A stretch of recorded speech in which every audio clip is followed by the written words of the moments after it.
welcome back to the 9 story modes. Of course, this is the foundation of my book, Shift and Disrupt, Stop Selling Widgets, Start Selling Wisdom. And through this video series, we have broken down the internal stories, the stories we need to catch ourselves telling ourselves about the buyer.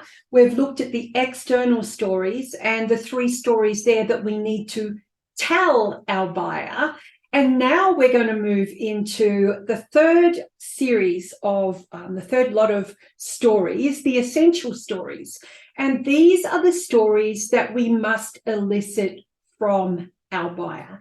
And these are the stories that are so often missed because salespeople are too busy wanting to do all the telling about what they do, or playing in the shallows and just asking the same rote questions that every other salesperson is asking. So as you can see from the body of work behind the story selling philosophy, there is depth.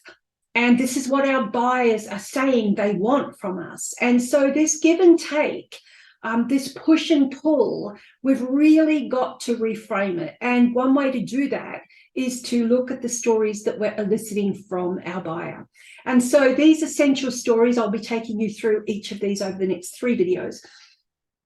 First story is all around expansion. So when I talk about expansion, that is being flexible. So it really is you being able to take a conversation in whichever way it goes and to really listen and read the play.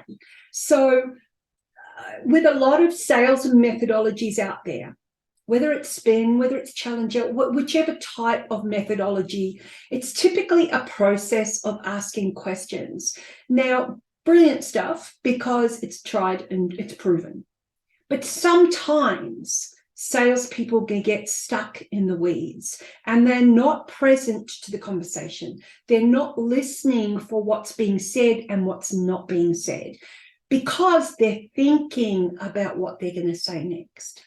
They're second guessing whether or not what they're saying is the right thing. They're taking what the buyer is saying and racing down a rabbit hole without listening or expanding those questions.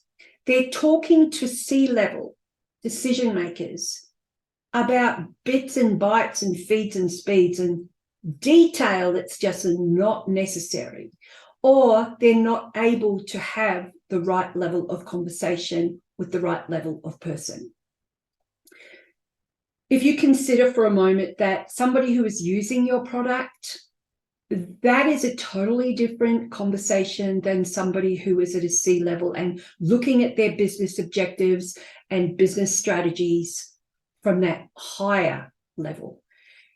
In order for you to be able to lead the conversation, and I don't mean control it, but I mean lead the conversation, you need to know how to take the conversation to a higher level, which is contextual, or a deeper level in the weeds, which is detail or content. And you need to be able to take an idea and spread it and expand it outwards as well. So this is based on what we call the coach approach. So my whole philosophy of going through everything coach related over the years, diploma in everything coaching, from sales coaching to leadership executive coaching to business coaching to life coaching, working for Anthony Robbins as his coach for across Asia Pacific for all his business clients, working with Harvard as the sales coach for their MBA students. This forms a huge part of any sales conversation, and it's that ability to be able to duck and weave, pitch and catch, within a conversation. So being able to have that flexibility and to make your conversation expansive enough so that your buyer is doing the heavy lifting, so that your prospect is doing all the talking. Because at the end of the day, it doesn't matter what decade you live in, the number one topic on the planet has always been, is today, and always will be me. And so you've got to realize that is the case with your buyer as well. Get them talking. And the only way you can do that is to take your conversations up to a contextual level, down to a content level, across and back and forwards at a conceptual level. So I would ask you to think about when you're in a conversation with a buyer, are you sitting there and they've given you a problem or they've shared something with you and it's like a hot potato, you're now thinking, well, that's great. Now what do I do with that? What do I do with that piece of information? You know, I might just tell them about what we've got that might help them. No, you've really got to expand this conversation.